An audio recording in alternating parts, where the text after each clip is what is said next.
Shalom Sobat Maestro dimanapun Anda berada di saat ini. Terimalah salam sejahtera di dalam kasih Tuhan Yesus Kristus.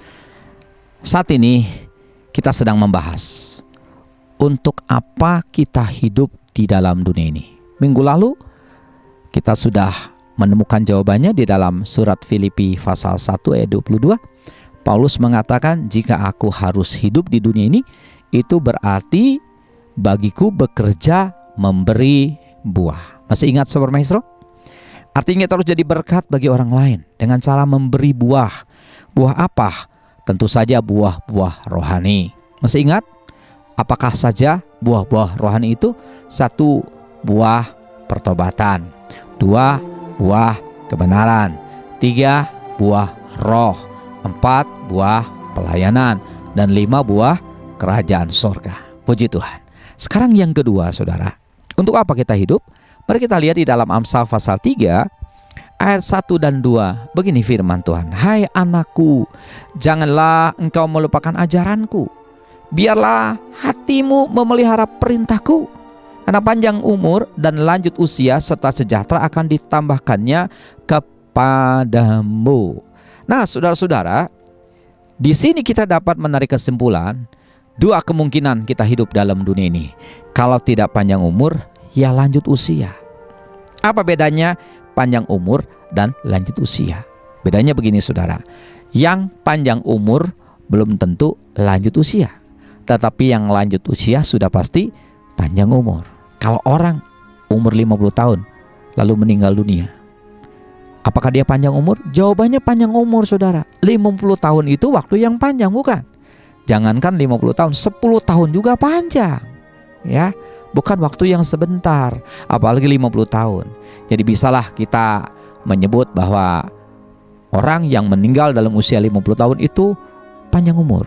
Tapi tentu saja 50 tahun itu tidak bisa dikategorikan sebagai lanjut usia. Karena lanjut usia itu 80 tahun, 85, 90, 100. Itu lanjut usia saudara-saudara. Kita mau pilih yang mana? Mau panjang umur atau lanjut usia? Semuanya terserah Tuhan. Kita tidak bisa memilihnya saudara-saudara. Tuhanlah yang menentukan. Tetapi maksud ayat ini adalah baik kemungkinan kita panjang umur, baik kita berkemungkinan lanjut usia, maka saudara, kita diinginkan oleh Tuhan untuk jangan melupakan ajaran firman Tuhan.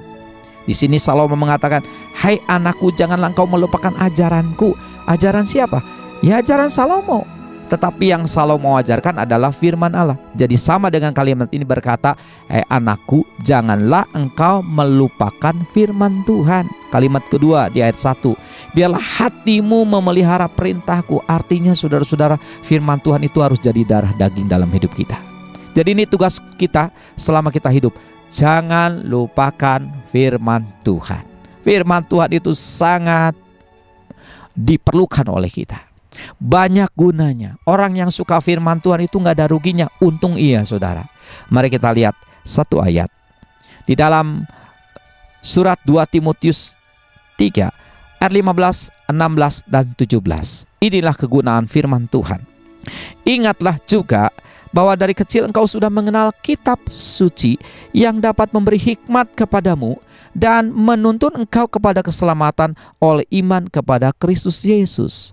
Jadi Timotius masih muda, tetapi karena dia senang firman Tuhan, dia menyimpan firman Tuhan, dia jadi dewasa di dalam Tuhan. Banyak orang umurnya sudah tua tetapi kekanak-kanakan karena kurang belajar firman, kurang menyelidiki firman Tuhan. Jadi seperti itu.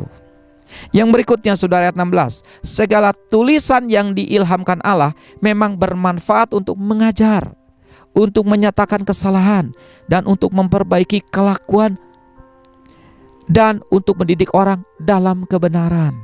Ayat 17. Dengan demikian tiap-tiap manusia kepunyaan Allah diperlengkapi untuk setiap perbuatan baik. Puji Tuhan. Inilah saudara gunanya kita menyimpan firman Tuhan dan belajar firman Tuhan.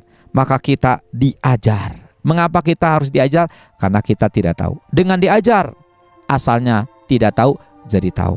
Kita jadi tahu pikiran Tuhan bagaimana. Kita jadi tahu bagaimana isi hati Tuhan. kita jadi tahu bagaimana cara main Tuhan dan lain sebagainya, saudara-saudara. Ditambah lagi kesalahan kita dinyatakan. Seringkali saudara, kita berbuat salah tapi kita tidak menyadari kalau itu salah. Yang lebih repot adalah sudah berbuat salah tapi merasa benar. Itulah manusia. Tapi kita akan disadarkan dengan cara belajar firman Tuhan. Bagaimana saudara, kita ini manusia yang banyak kekeliruan. Sehingga karenanya kita tidak bisa sombong dan tidak berani sombong. Lalu setelah itu saudara, setelah kesalahan kita Tuhan nyatakan dan kita disadarkan akan kesalahan kita itu, maka kita diperbaiki oleh Tuhan.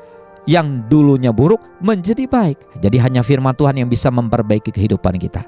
Yang terakhir saudara, kita ini disebut kepunyaan Allah kalau hidup kita dikuasai firman Allah. Dan kemudian saudara, kita ini sebagai kepunyaan Allah diperlengkapi untuk setiap perbuatan baik. Jadi artinya firman Tuhan yang kita simpan itu akan mendorong kita selalu untuk berbuat baik. Tidak mungkin orang penuh firman Tuhan, maka firman Tuhan mendorong dia untuk berbuat jahat. Jadi kalau ada orang berbuat jahat, tentu hatinya tidak penuh dengan firman Tuhan.